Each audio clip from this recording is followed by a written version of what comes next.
Com mais de 24 anos de carreira no marketing, Beatriz Botesi tem origem no mercado publicitário. Trabalhou nas maiores empresas do mundo, entre elas Red Bull, Nike, Coca-Cola, e assumiu em 2021 o marketing da Meta. Nessa conversa, ela falou sobre carreira, liderança, futuro, tecnologia, marketing, publicidade e vários outros temas relacionados à liderança de marketing. Então, acho que um grande desafio nosso, né, de um profissional de uma América Latina que está tão distante, e acho que de um APEC também com a Ásia, né, que a gente está distante de uma empresa global, que o hub é os Estados Unidos, essa questão da educação do que está acontecendo aqui. Porque eu, como, né, uma líder de marketing, eu tenho que me educar do que está acontecendo no México. Eu não sou mexicana.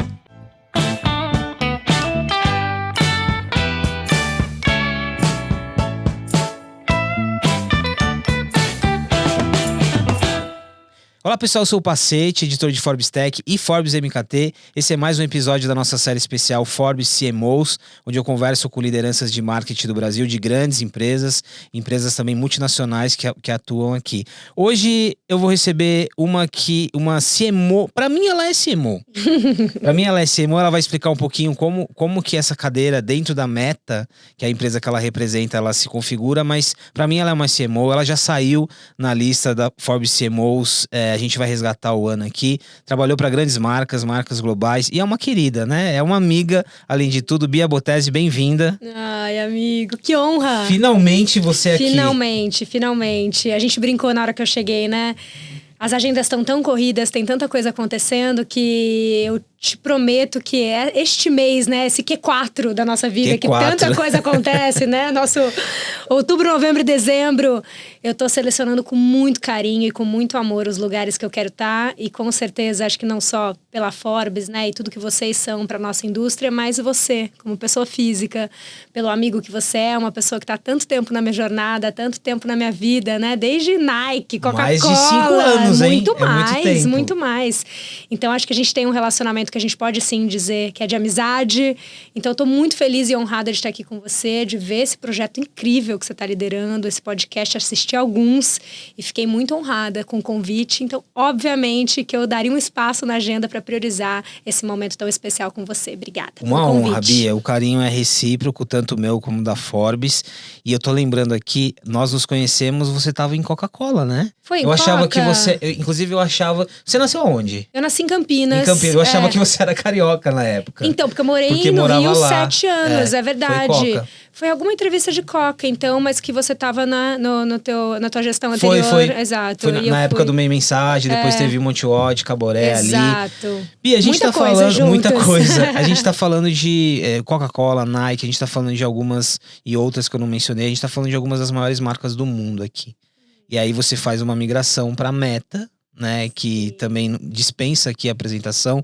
O que foi essa conexão de marcas de moda varejo, marcas que estão muito no holofote sempre, para depois pra uma Big Tech? Uma Big Tech. Conta Foi um movimento ousado, né, amigo? Às vezes eu paro para digerir também essa decisão que eu tomei há quase 6 anos atrás. Olha quanto passou, né? Mas enfim, acho que eu fico feliz da minha trajetória, ela parecer ser linear, mas não ser, né?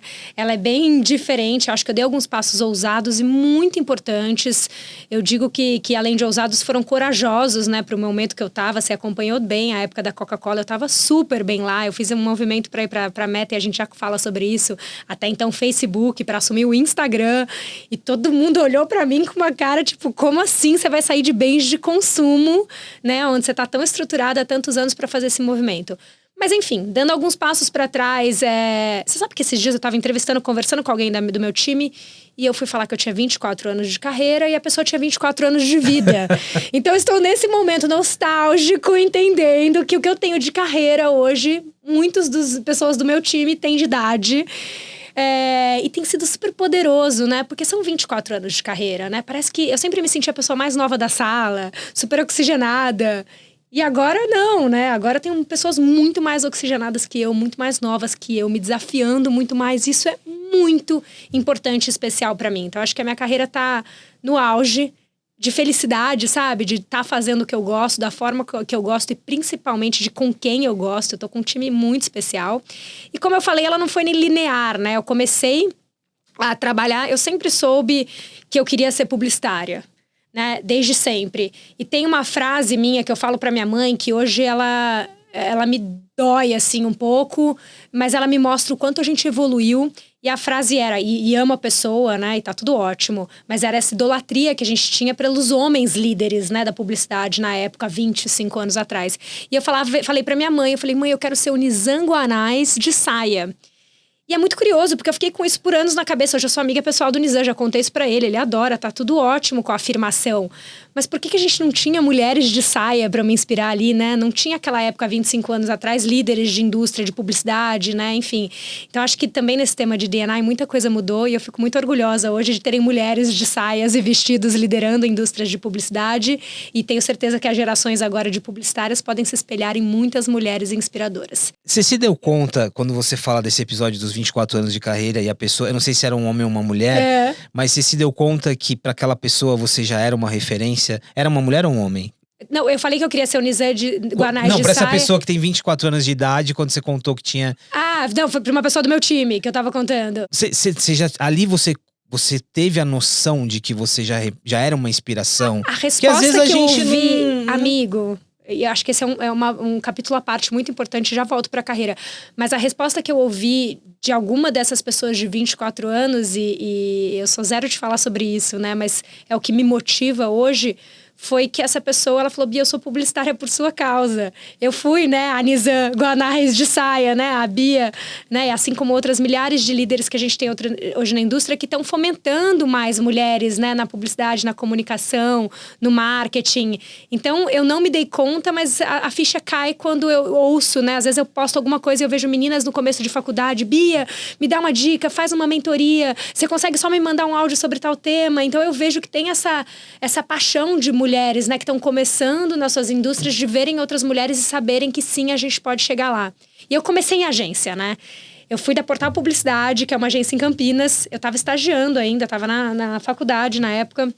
Eu fiz administração com ênfase em marketing, porque era o único curso à noite na faculdade para eu poder estagiar durante o dia. Então, eu já tinha esse entendimento da grandeza do que seria, né, o trabalho na minha vida, né? O quão importante seria, né, realizar, trabalhar e criar a minha carreira. Depois da Portal, eu morei fora do Brasil, daí eu vim para São Paulo, trabalhei em outras agências, trabalhei na WPP, na Wunderman, com o Eco Moliterno, Eduardo Bicudo, um monte de gente legal naquela época. Na época que tinha on e off, era tudo dividido. Então tinha o mundo do online, né? Que a gente tinha que explicar para os anunciantes o que é online, como que você reparte o budget, o que vai para lá, como que mensura. Isso há alguns bons anos atrás. Saí da Wunderman para ir para Fischer.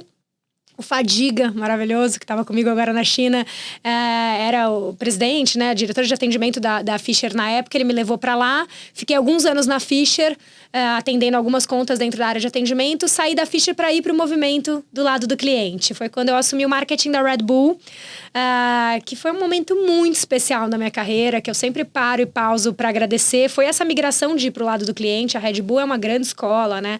Trabalhei com líderes muito inspiradores lá e eu era muito nova. Então era balada à noite e trabalhar de dia, e festa, e Red Bull com vodka. Também era inesperado, porque usando a referência do Nizam de saia, então provavelmente você estava olhando para uma trajetória ali de agência e por aí vai.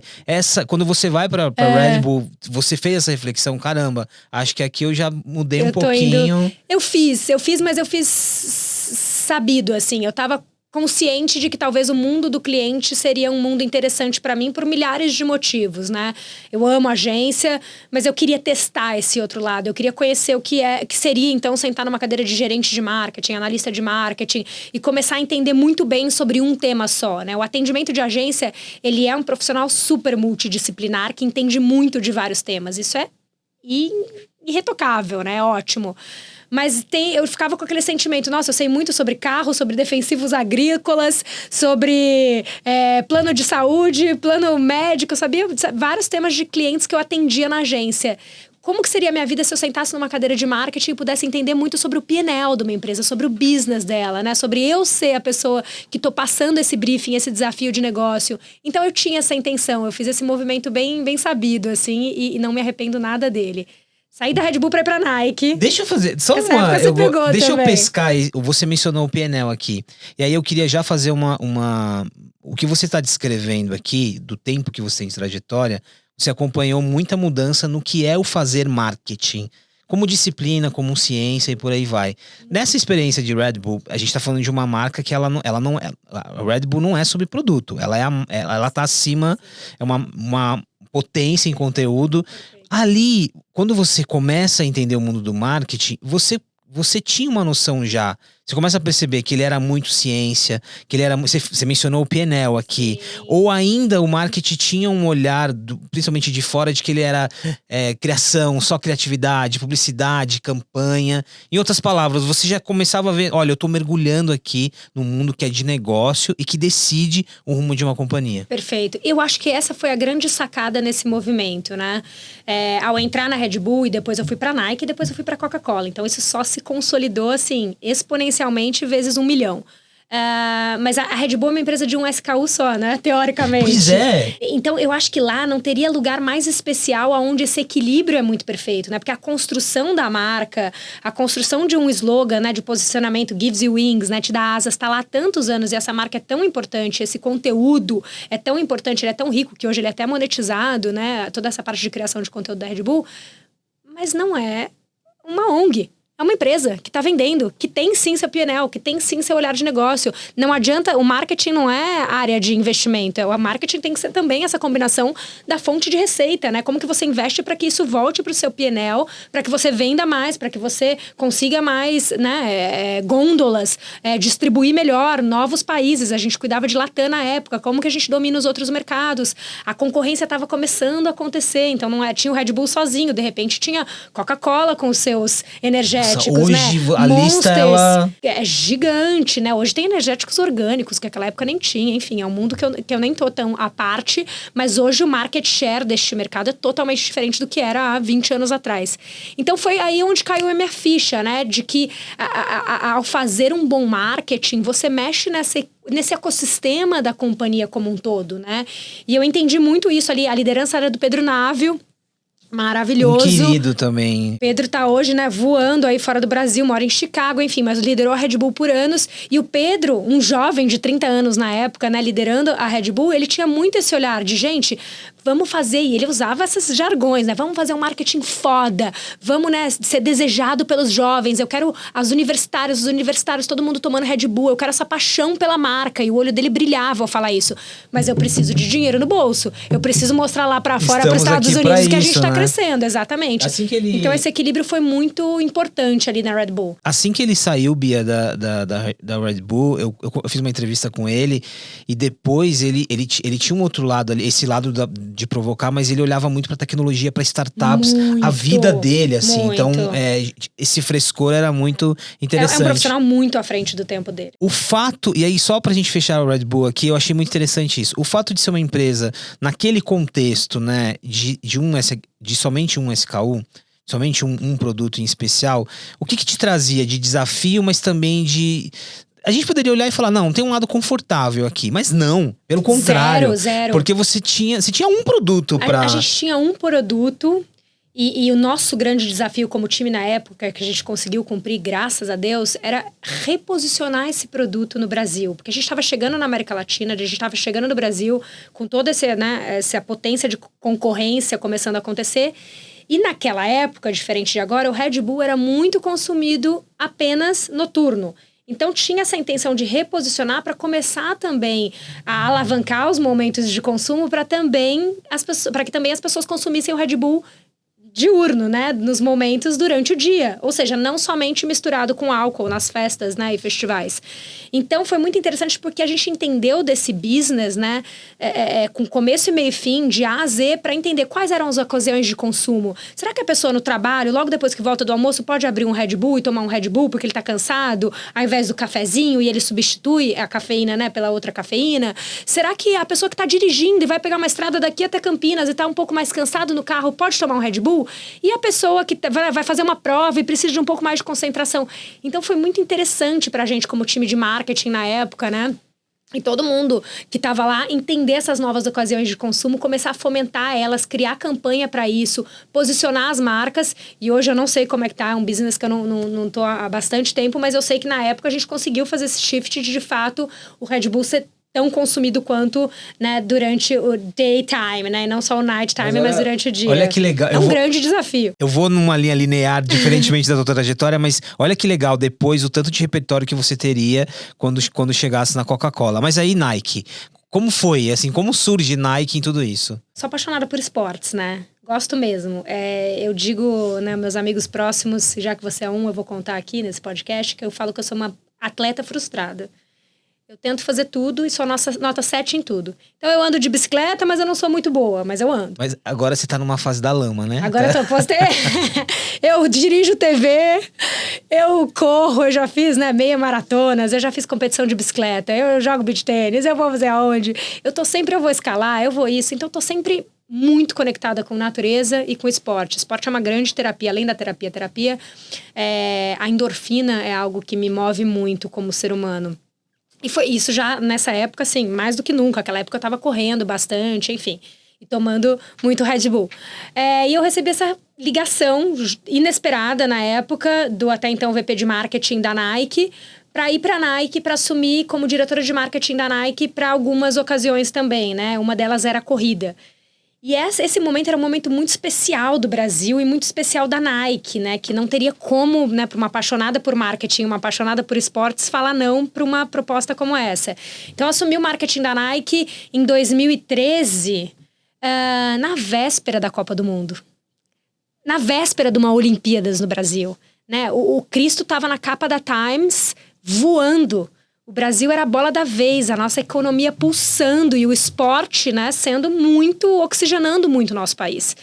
Então foi uma mistura de fatores ali, né, de sorte com coragem e de oportunidade de receber essa proposta que foi muito legal para minha carreira.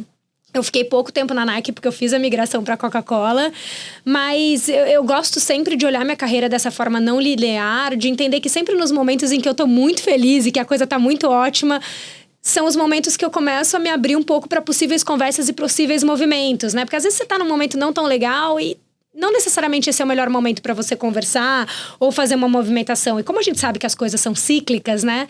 Tava tudo ótimo na Red Bull, mas eu recebi a proposta para ir para Nike, para tocar corrida, fazer toda a parte de lançamento das coisas de corrida no Brasil, para criar essa geografia que a gente chamava de emerging countries na época, e o Brasil e vários da América Latina eram, né, alguns deles. E fui. Foi o máximo, toquei, né, toda a parte de Copa do Mundo, era no Brasil, o time Brasil era patrocinado pela Nike, então a gente lançou a jersey do Brasil, os tênis de corrida, tinha a loja de Ipanema, que era uma loja super icônica no Rio de Janeiro, que todos os lançamentos eram lá, enfim. Foi um período curto, mas muito intenso, né? Intensíssimos, a minha ponte aérea era Guarulhos-Portland, a Wieden Kennedy era a agência e era lá. A gente tinha as agências do Brasil também. E o headquarter da Nike era lá em Portland. Então, assim, eu tinha reunião em Portland a cada mês. Eu vivia nessa ponte aérea, fui muito pra lá. Tomei várias decisões importantes. Lançamento de Nike.com aqui. As corridas, né, que a gente fez. Milhares de 10Ks. Os grandes momentos que a gente fez de lançamento de camisa no Rio de Janeiro pro Brasil todo. Toda a preparação do terreno pra chegada das Olimpíadas, né? O que seria do papel da Nike no momento de Olimpíadas. Eu saio das Olimpíadas, mas o planejamento de Olimpíadas, eu tava lá. Foi super intenso e foi muito importante para minha carreira, Nike. Foi muito importante por milhões de motivos, mas um deles foi isso, né? Foi entender que, de fato, a nossa carreira, ela é feita de altos e baixos. Então, tinha dias que eu tava muito feliz lá e tinha dias que eu não tava. Bia, deixa eu destacar esse aspecto. Aqui a gente vai tratando... a tua trajetória, ela espelha muito do que é o desafio hoje de uma liderança de marketing. Sim. E aqui tem um aspecto interessante. Você falou de ciclos. Sim. Né? E em especial no Brasil, a gente olha muito, a gente questiona muito o papel de um CMO, de uma CMO, o tempo que dura no cargo, que não dura. A gente tem muitas discussões. Sim. Mas isso que você falou de saber o momento em que um ciclo ele se encerra, não necessariamente em alta, em baixa. Aqui demanda uma maturidade também, né? De você saber ler esses momentos. Eu acho que a gente tem que se colocar sempre nesse lugar empático de pensar no todo, né? Em todos nós. Eu hoje sou uma Bia, né? Diretora de marketing numa cadeira de líder de CMO, de líder de marketing, né? De uma região. Mas eu já fui a Bia de 24 anos no começo da carreira que não tinha tanta maturidade e tomei decisões com mais coragem e menos bagagem. E hoje, lógico, com mais de 40 anos de vida, né, e com essa bagagem, com essa trajetória, eu tenho, né, tem até uma fala que eu falo em uma palestra que eu acho ela muito importante, que é cada coragem tem a sua bagagem para tudo que a gente faz na vida. Cada coragem tem a sua bagagem. A tua história de vida, como que o Pacete chegou aqui, os seus desafios, a forma como você foi criado, a faculdade que você estudou, os amigos que você tem, quem são seus pais, te fez ser quem você é e a bagagem que você tem para você ter coragens P, M ou G nas suas trajetórias. A Bia tem bagagens totalmente diferentes, né? Uma pessoa do meu time... talvez que trabalhe num lugar muito mais... que more num lugar muito mais longe, que demora muito mais tempo para chegar no trabalho, né? Que tenha diferenças aí sociais, culturais, de gênero, do que for. A gente tem que ter esse olhar cuidadoso para entender que cada um de nós tem momentos. Digo tudo isso porque isso também a gente vai construindo com o tempo, entendendo que cada um é um. Então, óbvio, né, que as minhas trajetórias, né, e as minhas decisões, sejam elas no começo da carreira, ou seja, as que eu forem tomar daqui para frente, elas foram sempre pautadas em cima também da minha rede de apoio, né? Para quem que eu poderia ligar para tomar uma decisão? Quem são as pessoas que estão ali? Você é uma pessoa que eu liguei já para tomar uma decisão ou outra na minha vida. O que você acha? Quero a tua opinião, confio em você, né? E não necessariamente todo mundo tem isso. No começo da nossa carreira, a gente não tem o acesso às pessoas que a gente tem, né? Depois de ir construindo a nossa agenda, o nosso contato, o nosso networking. Então, acho que o meu convite é muito esse também, né? Da gente não só olhar... como que a Bia fez isso, ou como que o Pacete fez isso, ou como que o CMO X fez aquilo, se comparando. E sempre entender que neste momento que eu tô da minha carreira, ou da bagagem que eu tenho, ou do que eu posso, do tamanho da coragem que eu posso ter, qual é a decisão pautável que eu poderia tomar agora? Como que eu faço isso de forma equilibrada? Para que essa decisão ela seja muito mais gentil a nós, né, como profissionais, do que só pautada em dinheiro, ou só pautada em cargo, ou só pautada em promoção. Essa palavra gentil, ela cabe muito aqui, porque às vezes você acaba sendo motivo de se violentar numa decisão, você é muito julgado, né, de certa forma. Quantas vezes as pessoas não ficam sentadas em cadeiras que não necessariamente elas precisam, porque muitas vezes a gente precisa, sei lá, por uma questão financeira, eu preciso desse dinheiro no final do mês. Quantas pessoas a gente não conhece que estão sentados em cadeiras, não sendo gentis com elas mesmas, somente por estar? Sabe, eu postei acho que ontem ou antes de ontem, começa, né? Começa aos 40, começa no sábado, começa no domingo, mas começa, né?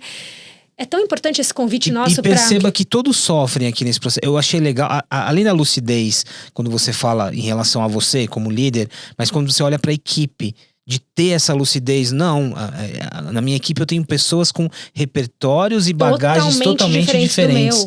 Graças a Deus. Isso é muito importante, às vezes por óbvio que pareça, mas essa empatia do líder, principalmente agora num contexto em que a gente tem se esforçado para ter ambientes mais diversos, aqui é um ponto muito importante. Mas é isso, né? Acho que a palavra gentileza aqui, e a gentileza com o outro, ela é given.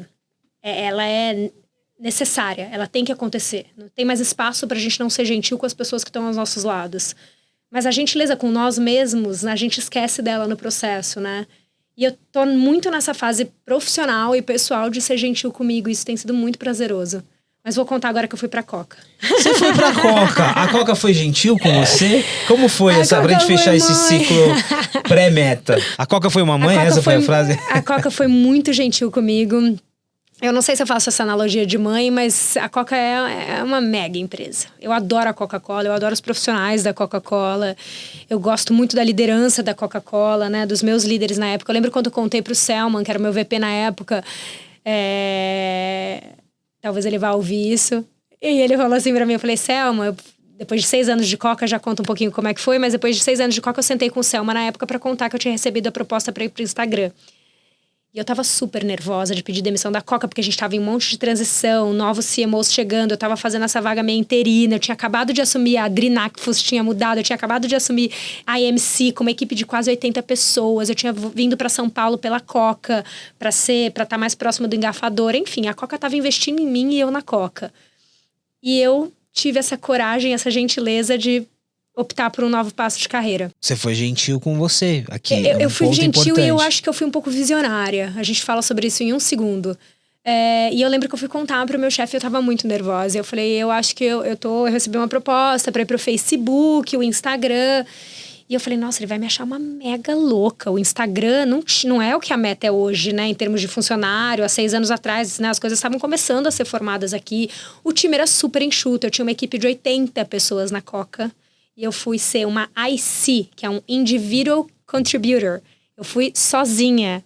Eu e Deus pro Instagram. Eu não tinha equipe. Então foram muitas mudanças. E quando eu contei tudo isso pra ele, eu falei... Eu acho que lá no fundo eu queria ouvir que ele falasse assim, não, Bia, fica. E ele falou, mas ele falou assim, Bia, se você quiser ficar, cara, a gente tá aqui, fica aqui. Mas se eu fosse você e eu tivesse recebido essa proposta, eu não pensaria 2 vezes. E ele me deu uma confirmação da minha coragem, porque era uma pessoa que me inspirava muito, que endossou a minha ousadia no momento, né? E hoje a gente vê vários profissionais que estão em bens de consumo, entendendo que o mundo de tecnologia ou as big techs são possíveis movimentos para eles, né? A gente vê, eu tenho zilhares de amigos e profissionais, Bia, tem essa vaga no Google, tem essa vaga no YouTube, tem essa vaga no TikTok, tem essa vaga na Meta. Eu vejo profissionais que estão hoje em indústrias grandes, em cadeiras de CMO, querendo ir fazer a migração de tecnologia. Então, na época, foi audacioso, corajoso e um pouco ousado, mas eu acho que, enfim, falaremos sobre a Meta também, eu acho que eu não poderia ter feito uma escolha melhor. Mas, Bia, a atitude dele, e aí, de novo, a gente agradece às vezes por ter pessoas como ele que a atitude dele poderia ter sido totalmente protecionista ali, Total. até colocar um dilema, né? Total. Não, mas Bia... Como assim? Olha, Você vai ficar sozinha lá. E de certa forma, eu acho isso também muito importante, né? Do lado de um líder, né? Eu não vou prender alguém aqui. Jamais. Agora, o que me chama a atenção, hoje, em 2024, parece até um absurdo falar isso, mas em outras palavras, você estava indo para uma startup ali, né? Vamos já falar sobre isso. Eu estava indo para uma startup, porque foi esse a movimento. Meta hoje, da meta que você chegou, é totalmente não tem diferente. como comparar. São empresas completamente diferentes. De novo, né? Fiz a migração, fiquei 6 anos na Coca, foi tudo ótimo. Fiz a migração. Eu lembro que os meus primeiros 6 meses de Meta... 6 meses, tá? Não é 30 dias não, nem 60. Eu chorei no banheiro algumas vezes. Chorei de chorar. De falar, caraca, o que eu fiz? O que eu fiz com a minha carreira? Eu não tô entendendo nada. E não era sobre a Meta, tá? Era sobre aquilo que eu tava vivendo. Era tão diferente. Era tão completamente um mundo de ponta cabeça do que eu tava acostumada, que eu me sentia um corpo estranho dentro daquele ambiente. Tinha uma questão de ego, não no sentido negativo, no sentido positivo. Tinha! Do tipo, eu era alguém na Coca-Cola. E hoje eu Quem sou mais sou amigo. Amigos, zilhões. Eu tenho algumas passagens disso que eu conto em mentorias e tal, e conto aqui abertamente também. De coisas super táticas e banais, né? De, sei lá, o suporte que eu tinha na Coca-Cola de dia a dia. De ter uma equipe que estava ali fazendo as apresentações, né? E no PowerPoint. Eu lembro que eu não abria o meu computador. Eu entrava em reunião, tomava decisão, saía de reunião. Não tinha computador, eu não fazia a minha apresentação. Eu não pesquisava as coisas. Era um músculo que se movia sozinho na Coca-Cola, com muita gente para fazer acontecer junto. E de repente eu sentei numa cadeira onde, e esse exemplo é literalmente verdadeiro, onde no mesmo dia eu tive que abrir uma PO no sistema para falar sobre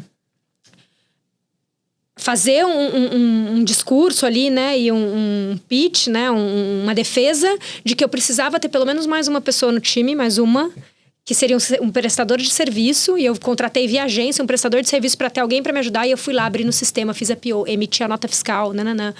Eu tremia emitindo a nota fiscal, e não é porque eu não queria emitir, é porque eu não sabia. Eu falava, meu Deus, o que aconteceu com a minha carreira? Eu não emito uma nota fiscal, não abro uma PO no sistema há 20 anos, como que eu vou fazer isso? E neste mesmo dia que eu abri essa nota fiscal no sistema, eu preparei, até o meio-dia eu estava fazendo isso das contratações. Eu fiz uma reunião com a minha agência que eu estava contratando. Das 2 às 4, eu fiz uma apresentação para falar da importância da América Latina, do Instagram na América Latina, caçando dados no sistema sozinha, um por um na unha e fazendo um deck para falar do Instagram na América Latina. E às 4h30 eu entrei na primeira reunião com o Adam Mosseri, que é hoje o head do Instagram.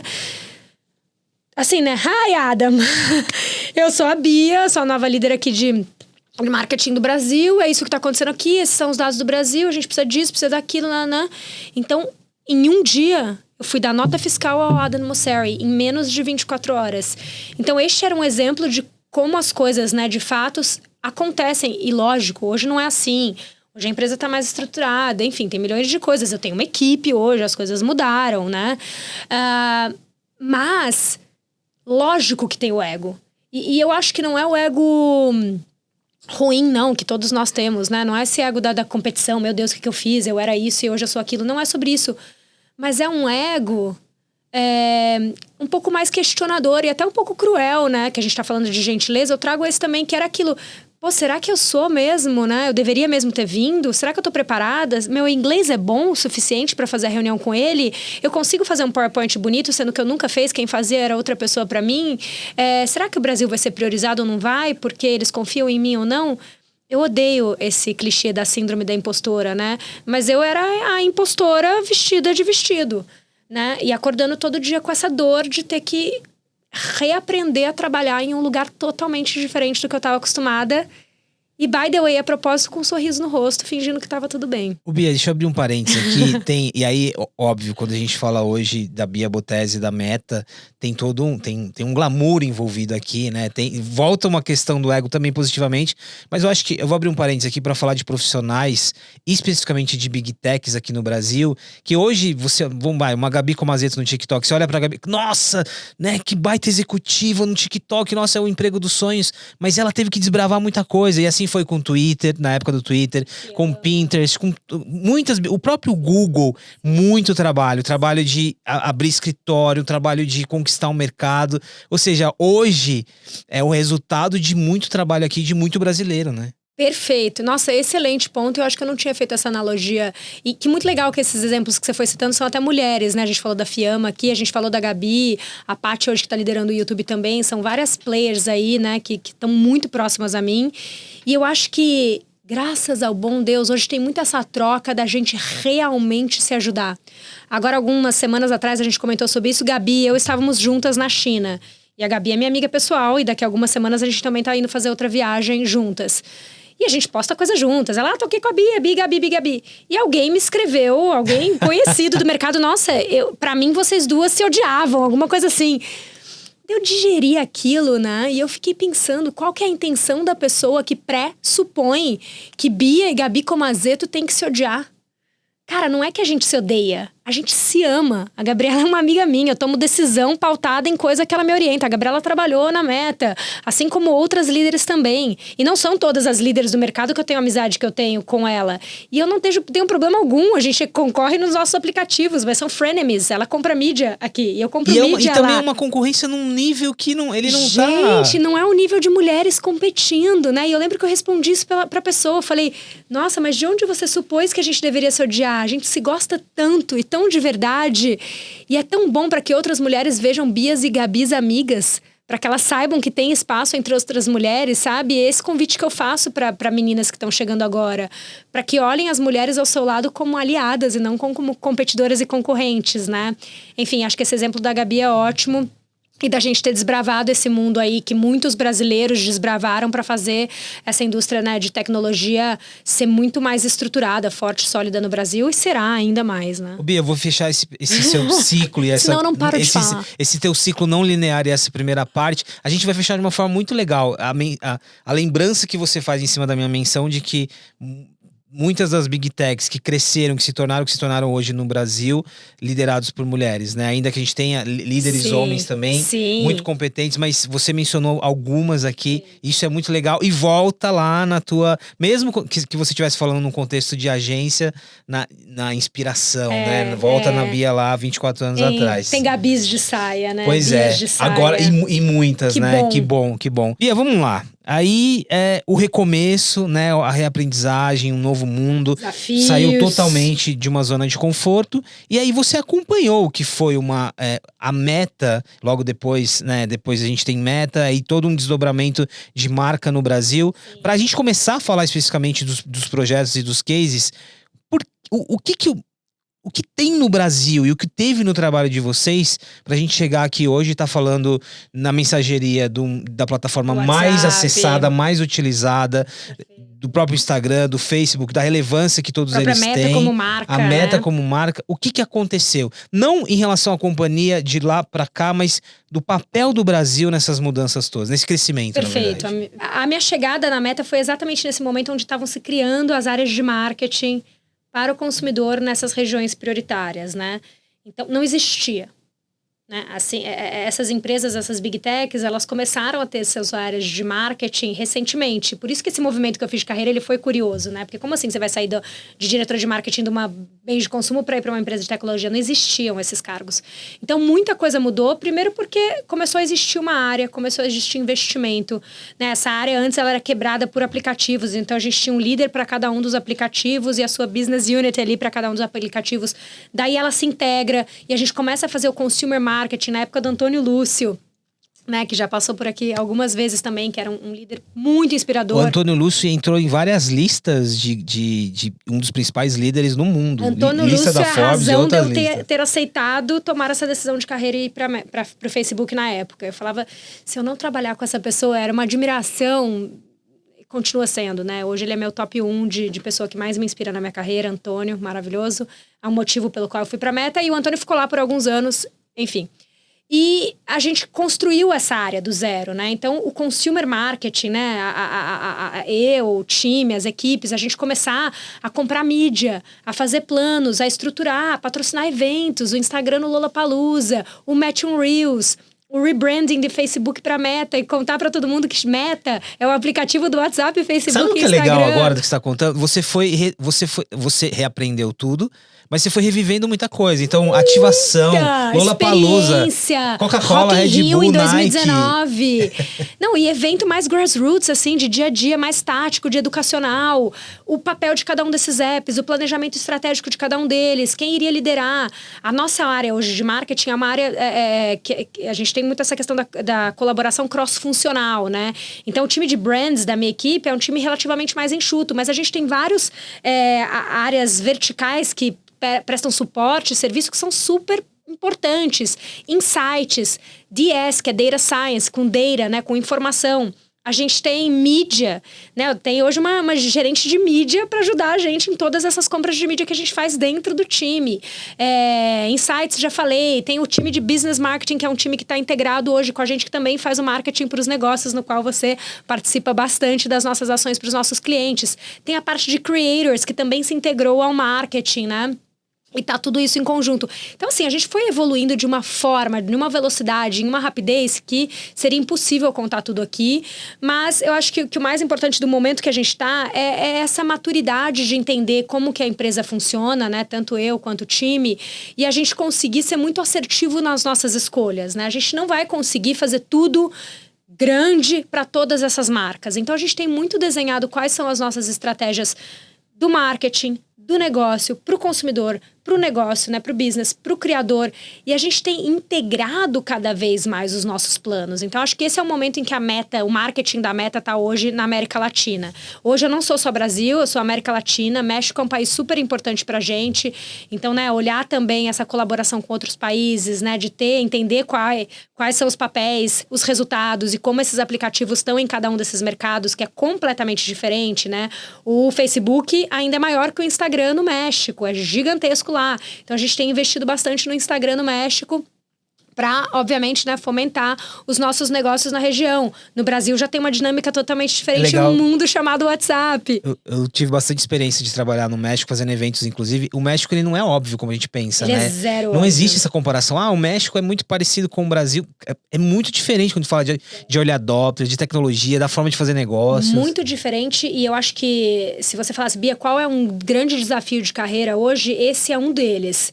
Porque a gente está, né, numa ilha chamada Latinoamérica, com zilhões de países dentro. E olha, quando a gente olha só o Brasil, olha o tanto de diversidade cultural, geográfica, né, de informação, de culturas e povos e tudo tão diferente que a gente tem em um país só. Imagina quando a gente olha o todo. Então, acho que um grande desafio nosso, né, de um profissional de uma América Latina que está tão distante, e acho que de um APEC também com a Ásia, né, que a gente está distante de uma empresa global, que o hub é os Estados Unidos, é essa questão da educação do que está acontecendo aqui. Porque eu, como, né, uma líder de marketing, eu tenho que me educar do que está acontecendo no México. Eu não sou mexicana. Eu tenho que ir lá e Outro processo de reaprendizagem aqui, total, praticamente do zero. Contratar alguém no México, ter alguém, né, que entenda do mercado do México. Eu tenho que entender para tomar decisões do México. Eu tenho que entender daquela cultura, da necessidade de negócio, quão early adopter ou não essa região está para os temas que a gente está liderando. Inteligência artificial é um deles. Então, tem uma necessidade nossa como profissional muito importante da gente estar, desculpa o termo em inglês, up to speed, né? De estar ali sabendo o que está acontecendo de uma forma rápida para tomar decisões. E a mais difícil de todas, que é educar o time lá de fora. Porque quantas vezes eu já não ouvi o que você está falando agora? Não, mas esses SPLAs aí que a gente fala, né? Os países todos da América Latina, você não consegue fazer uma coisa aí que encaixe para todo mundo? Não dá para fazer México e Brasil tudo junto? Quando a gente não tinha área de marketing aqui, milhares de vezes a gente recebia coisa para provar que o anúncio para vir para o Brasil estava em espanhol. Eu falava, oi gente, tudo bem? Aqui é Brasil, a gente fala português. Então era de educações bem didáticas, né? E táticas, como um idioma, até educações de negócio. Bia, um outro paralelo que eu faço aqui que tem a ver com o que eu falei sobre os nossos profissionais, as profissionais brasileiras que desbravaram, é isso, de mostrar que o Brasil é Brasil. Acho que o êxito de muitas empresas aqui hoje estão relacionados a esse esforço, né? E que não é uma vez, você tem que ir, voltar e mostrar que... Olha esse case, olha essa história super recente. A gente lançou há algumas semanas, meses atrás, a campanha de WhatsApp para privacidade. Privacidade é algo super importante pra gente no WhatsApp, é fundamental, né, é uma consistência nossa, a gente vem há anos falando, né, de criptografia de ponta a ponta, o quão privado são as coisas do WhatsApp, né, essa conversa, essa troca, a gente educa muito os nossos usuários de quais são as features que a gente tem para que ele se mantenha seguro, o que ele tem que fazer no celular e no WhatsApp para que a conversa dele fique seguro, para ele evitar um hacker, evitar um golpe. Então a gente tem todo esse cuidado com outras marcas e a gente de privacidade e educar o consumidor, e a gente investe dinheiro nisso para fazer essas campanhas de marketing mais didáticas e de educação de privacidade. E daí, a gente fez essa campanha agora recente, né? Colocou um filme na televisão, no online, nas nossas próprias plataformas, contamos para todo mundo, mídia aí, out of home pelo Brasil todo, falando, né, de WhatsApp e de privacidade. E a gente teve uma sacada que foi muito legal, que foi... Eu tava numa conversa com a Flora Gil, mulher do Gilberto, pessoal, conversando com a Flora, umas coisas que ela tava me pedindo. E ela falou, você não sabe, a Flor, neta do Gilberto, vai lançar o novo álbum dela. Vem para o Rio para você ver, quero que você esteja junto com a gente aqui nesse momento. Eu falei, mas a Flor não mora em Nova York? Ela falou, mora, Bia. Você acredita que Flor e Gilberto criaram o álbum inteiro pelo WhatsApp? Eu falei, como assim? Flor em Nova York, Gilberto no Rio de Janeiro, um avô e uma neta usaram essa ferramenta para criar um álbum. Tipo, é uma história geracional, é uma história emotiva.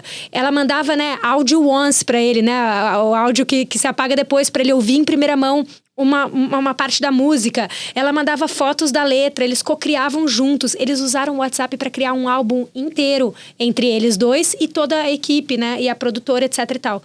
Eu falei, Flora do céu, isso é a história mais linda que eu já ouvi, a gente vai ter que contar isso pra todo mundo. Fizemos o WhatsApp Private Sessions no Rio de Janeiro, contamos pra todo mundo, fizemos um filme, voamos pra Nova York, gravamos a Flor lá, gravando pro vô, o vô endossando a neta, netinha, eu te amo. Fizemos um filme lindo, super emotivo, pra falar de privacidade, pra também falar dessas duas, né, maravilhosas pessoas. Primeiro que não foi um briefing, foi de uma conversa, mas é uma história completa, né? É multigeracional. Exatamente. É de uma conexão geracional. É o WhatsApp te conectando de uma forma, né, icônica, que é o que ele faz, como nenhum outro app que eu conheça hoje faça igual, né? De forma privada, de forma emotiva, né? Uma mensageria, um avô e uma neta, ela tá em Nova York, ele tá aqui, tudo perfeito. A gente fez um show, o primeiro show da Flor com o Gil, foi no Rio de Janeiro, WhatsApp Private Sessions. A gente fez tudo isso. A gente projetou nos Arcos da Lapa todas, né, tudo que a gente tem de tecnologia hoje para o WhatsApp ser seguro, para que as pessoas conhecessem e vissem o quanto que o WhatsApp é seguro. Durante as projeções, fizemos o show com a Flor e com o Gilberto pela primeira vez. A campanha foi um sucesso, tudo lindo, etc. Foi bom, resultado incrível, maravilhoso. Flora feliz, Gilberto feliz, Bia feliz, WhatsApp feliz. Eis que corta internamente, isso total dentro de casa. Essa campanha foi tão bem vista lá fora pelas projeções, pelo resultado, pelo filme, foi tão, né, todo mundo... Ela foi para uma reunião que tem do Mark com a liderança para o pessoal ver. Chris Cox, nosso líder máximo, olha isso com alguém apresentando e fala, gente, essa é a campanha mais bonita que eu vi do ano. Eu amo Gilberto Gil. E eu tenho esse print, eu mostro que ele comenta no deck, na apresentação, o Chris Cox põe, campanha mais linda, I love Gilberto Gil. E daí eu falei, cara, tudo faz sentido agora, entendeu? Porque eu não precisei só dos resultados de full funnel pra mostrar consideração, privacidade, blá, blá, blá. Eu precisei de um ícone, né? De um elemento regional Bia, chamado Gilberto Gil pra tocar o coração da liderança. Essa história é muito boa. O que tem aqui, além, obviamente, do fato de você ser muito bem relacionada, mas tem uma junção aqui de sorte. Quando você percebe que tem uma história ali, você precisa executar. E para executar, você precisa contar com todo o time. Tem uma questão de rapidez, de todo mundo comprar. Quais elementos que tem aqui que eu acho que é uma mistura de tudo. Pacete, eu acho que é a combinação disso. Eu acho que eu cheguei num momento de maturidade com o meu time que eu confio tanto neles, eles confiam tanto em mim. A gente tem essa piada interna, que é... a gente não tá conseguindo, não tem essa... Fala pra Bia que ela liga, ela vai achar alguém, ela conhece alguém, ela dá um jeito. Então eu tenho muito isso de ser essa líder, né? O que a gente chama em inglês também, desculpa, roadblocker, né? Eu vou destravando as coisas, eu tenho essa ambição de fazer acontecer, porque... E é menos por mim ou pela marca, mas eu tenho muito isso pela equipe, sabe? Se eles estão tentando um acesso ao Gilberto Gil e eu consigo ter esse acesso fácil, né? Ou alguma outra pessoa, ou o que for. E não é só sobre a pessoa, mas de ajudar a destravar coisas, né? E pôr agilidade nas coisas e tomar decisão. Então eu tenho muito olhado para esse momento meu como líder, no qual eu não tenho mais, né? Eu me pego muito pensando em qual que é meu superpoder. E eu não sou boa em matemática, eu não sou boa em dados, eu não sou boa em growth, eu não sou boa... Cara, mas eu acho que eu sou uma boa maestra, né? Essa coisa do meu superpoder é gente. Eu gosto de conectar pessoas, né? Ó, você pensou isso, a fulana me ligou, tá com essa ideia, a pessoa do meu time liga agora pro time da Flora e faz isso acontecer. O Gil tá, né? A gente vai conseguir fazer um bem bolado aqui pro Gil e cantar no nosso evento, porque é o lançamento do álbum da neta dele, e agora liga pro fulano. Então, acho que essa mão invisível do líder, ela é muito importante, né? E no final, quem fez foi o meu time, né?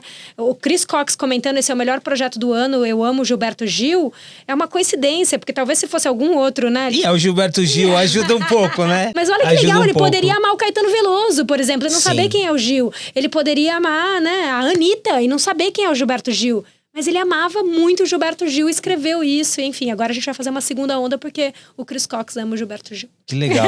Ô Bia, eu vou terminar, e aí eu quero terminar pegando muito do que ficou aqui. Enfim, a gente passou por vários assuntos. Vale um segundo episódio, tá? É porque essa conversa... Mas eu queria terminar olhando um pouquinho presente e futuro, mas com essa ideia de recomeçar. Assim, o quanto você está disposta a recomeçar, mesmo dentro da meta, ou mesmo o recomeçar aqui, ele é em vários aspectos da tua vida. Sim. Mas quando você pensa nessa ideia de recomeçar, como foi essa transição Coca-Cola na época, ainda não meta, mas tem um frio na barriga, tem um medo de alguma coisa, mas como que é? Como que você lida com essa ideia? Ou não, olha, Pacete, eu acho que recomeçar já tá bom, né? Essa pergunta, ela é tão profunda em tantas camadas, né? E eu acho que a gente chega num momento profissional que tem uma cobrança nossa também de o que pode ser meu próximo passo, né? E eu converso com pessoas que eu confio e eu acho que essa pergunta / provocação que você traz, ela é fundamental para nós líderes hoje, né? Se eu tenho uma coisa que eu tenho pavor, é de estar acomodada. Então, em todos os momentos da minha carreira que em algum momento eu senti, opa, tá confortável, tô acomodada, tá tudo bem aqui, eu ficaria aqui mais um pouco porque tá tudo bem, já me dá uma coisa que eu não sei de onde vem, mas me dá uma coisa de, ok. E eu tenho conversado muito isso também, né, com o meu líder hoje na Meta, o que pode ser meu próximo passo, né? Eu amo a empresa, como que eu faço para continuar me reinventando aqui? Eu tô há 6 anos, óbvio que a minha posição foi mudando muito, eu fui crescendo lá dentro, mas no final eu tô há quase 6 anos dentro, né, de uma posição relativamente parecida. Então, o convite que eu tenho feito a mim sobre isso, ele é menos sobre esperar das empresas, né, e de outros profissionais, e para onde eu vou, o que seria uma outra marca legal, o que eu posso fazer de carreira, e mais eu mesma me provocar do que eu espero para mim como indivíduo e como ser humano. Porque eu cheguei num momento tão especial da minha carreira que qualquer passo que eu der, ele vai ser especial e eu posso errar agora, eu posso me dar esse privilégio. Putz, fiz um movimento que não foi tão legal, deu ruim, volto. Eu mudei para uma cadeira na meta. Voltamos à questão da bagagem. Exatamente. Então eu tô hoje, né, num momento de vida que eu já tomei decisões pessoais difíceis, que eu já errei na minha carreira, que eu já acertei, que eu tenho uma trajetória que eu tô em um momento mais cômodo, né, para poder tomar decisões de forma mais cuidadosas para mim mesma. E por que eu quis trazer isso? Porque eu acho importante também trazer esse convite, né, para as pessoas. Porque a gente fica muito nessa coisa de olhar o próximo passo, ou o que a gente vai fazer, pautado só na empresa, né? Ah, para que lugar que eu vou, ou aonde que eu vou, o que eu... E, por exemplo, você acha... O que é importante hoje para mim? Para mim, hoje é importante o equilíbrio do meu work-life balance. Para mim, hoje é importante as empresas, né, que eu possa vir a estar, ou onde eu vou estar, ou com quem eu quero estar, estarem pautando diversidade e inclusão. Então, eu tenho que meio que uma laundry list minha, né, uma lista de checks que eu não vou fazer nenhum movimento, né, ou nenhuma mudança que eu não consiga levar junto comigo as minhas verdades e as minhas crenças, né? Então, enfim, recentemente eu conversei com uma pessoa que falou, eu quero muito que você venha para uma vaga tal numa empresa, mas aqui 7 horas da manhã tem reunião de liderança, tem que estar aqui na nada. Eu falei, tá, mas eu levo meus filhos todo dia na escola.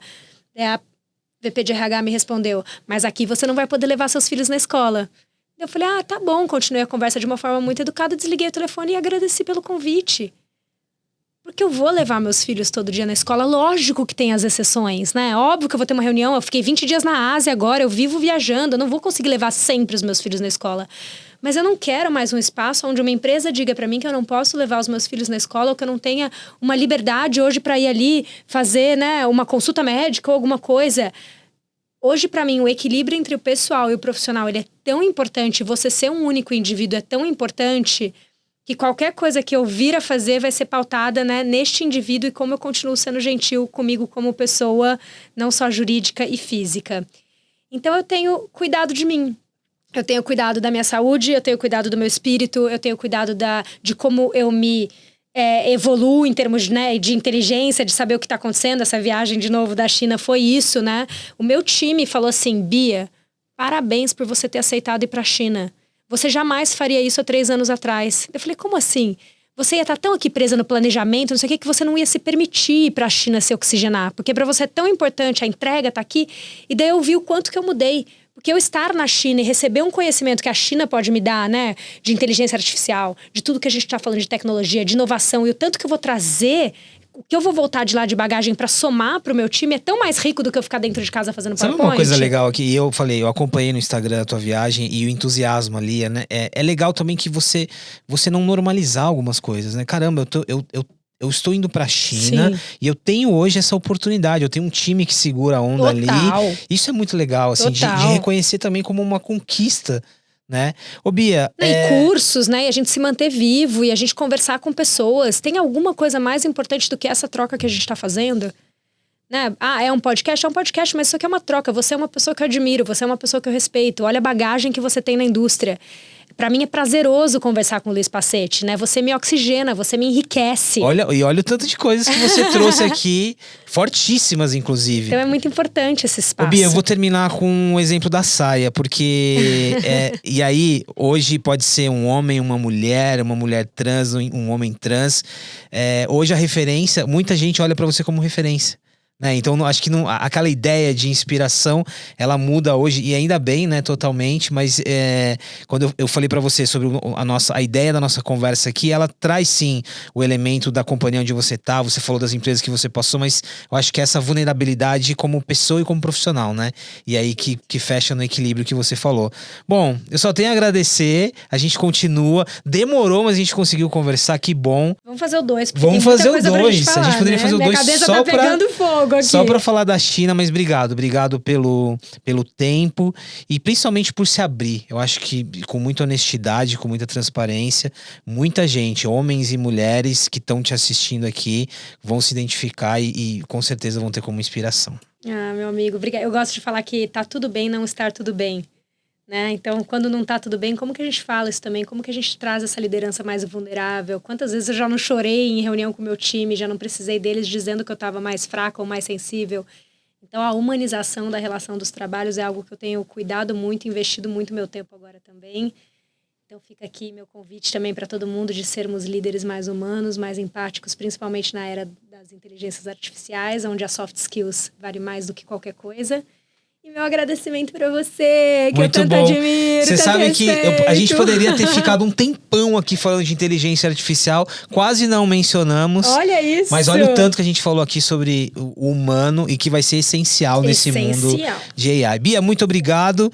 Pessoal, isso foi mais um episódio do Forbes CMOs. Bia Botezzi, uma liderança de marketing dentro da Meta e uma CMO, uma das melhores CMOs segundo a Forbes aqui no Brasil. 2021. Entrou na 2021, lembra? Entrou no meio da pandemia. em uma das nossas primeiras listas. Que belo período, que desafiador período para entrar.